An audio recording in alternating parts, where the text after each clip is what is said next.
বাসের luggage box থেকে একটি আমের ক্যারেটের মধ্যে 20,300 পিস ইয়াবা, যার আনুমানিক বাজার মূল্য 1,01,50,000 টাকা আমরা উদ্ধার করি।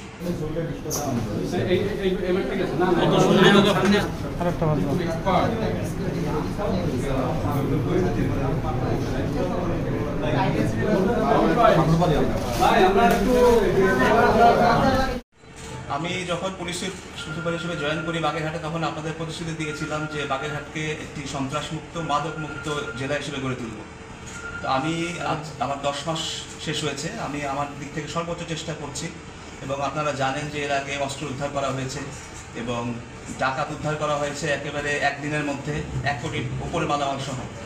তো গতকালকে আমরা বাগেরহাটের ইতিহাসে মনে হয় সর্বোচ্চ সংখ্যক ইয়াবা উদ্ধার করেছি।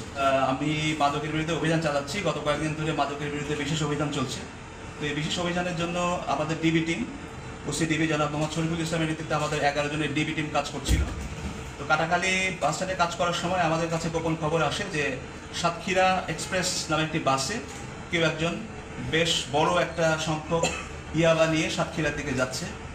তো এই খবর পাওয়ার পরে আমি ডিবি টিমকে অ্যালার্ট করি এবং ওসি ডিবির নেতৃত্বে ডিবি টিম কাটাখালী ফকিরহাট থানাধীন কাটাখালী বাস স্ট্যান্ডে অবস্থান নেয় এবং সেই আমাদের সোর্সের দেওয়া তথ্য মতে বাস আমরা থামাই এবং সেখানে সার্চ করার পরে সন্দেহভাজন লোককে আমরা হেফাজতে নিই এবং তার দেওয়া তথ্য মতে বাসের লাগেজ বক্স থেকে একটি আমের ক্যারেটের মধ্যে 20,300 পিস ইয়াবা, যার আনুমানিক বাজার মূল্য 1,01,50,000 টাকা আমরা উদ্ধার করি এবং আশা করি আমরা মাঝে মাঝে আপনাদের এরকম মাদক উদ্ধারের মতো ভালো খবর দিতে পারবো, অস্ত্র উদ্ধারের মতো।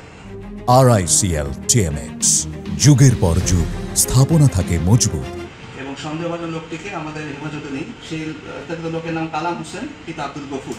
আর এই ব্যাপারে মামলা প্রক্রিয়াধীন আছে এবং মামলা শেষ করে আমরা তাকে আদালতে সুপর্দ করি।